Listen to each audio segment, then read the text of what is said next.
Tikrai manau, kad Lietuvoje miškas turi ateitį ir turės ateitį. Aš tuo įsitikinau dar dirbdamas meru ir labai džiaugiuosi, kad to darbo ėmiausi 96 metais, kada pilni Lietuvos sąvartynai buvo pjuvenų ir visų kitų dalykų, ir kada dar galėdavom kūrenti už ačiū, ta prasme atveždavo atliekas ir nereikėdavo mokėti pinigų.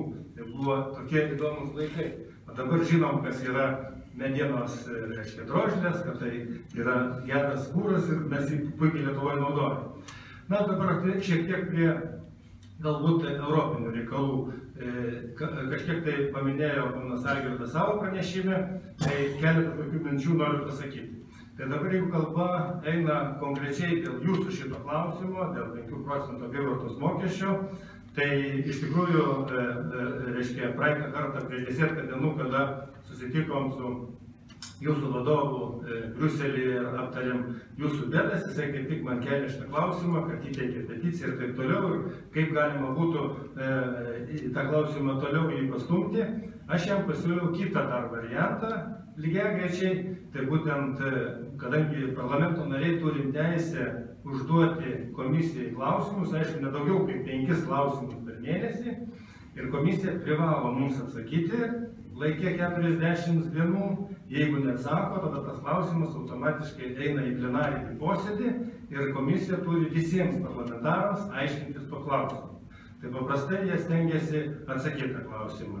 Na ir nesena mano patirtis, kada kreipėsi žemės ūkio bendrovės, reiškia, ūkininkai dėl pieno moduliacijos, vis dėlto pasirodė, kad Lietuva buvo neteisi pritaikydama moduliaciją ir mūsų, reiškia, atstovai kreipėsi į teismą ir teisme teisėsi, bet jiems buvo neaišku komisijos pozicija.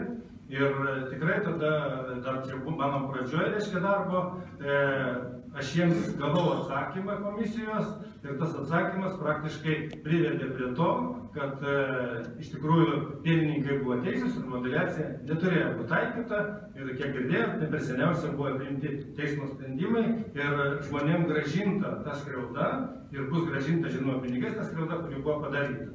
Iš tikrųjų, man šitas klausimas pasirodė labai panašus į aną klausimą. Jeigu priimam sprendimus, jie turi būti taikomi teisingai, teisėtai ir visiems, ir vienodai. Ir šitas klausimas šiek tiek susijęs dar net ir su dar vienu klausimu, kurį mes narpliojame Europoje dabar. Tai yra, reiškia, minimalaus atlyginimo taikymas Vokietijoje.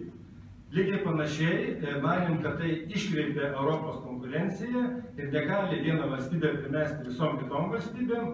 Vyksta dabar komisijos tyrimas būtent tome rezultate ir aš tikiuosi, kad komisija tikrai išsiaiškins, duos raštišką atsakymą, bet gali būti taip, kad jums tas atsakymas bus dokumentas, aišku, bet to dokumentą gali jį, priimti geranoriškai, ten vyriausybė, parlamentas, o gali paprasčiausiai pažiūrėti biurokratiškai, kad tai yra nuomonė ir to pabaigti. Tada tokiu atveju lieka paskutinis kelias, tai lieka teismas ir tuo keliu irgi manau, kad reikia naudotis, jeigu matote iš tikrųjų, kad jūsų pusėje yra teisybė ir ta teisybė tikrai turi būti aiškiai ir suprantama.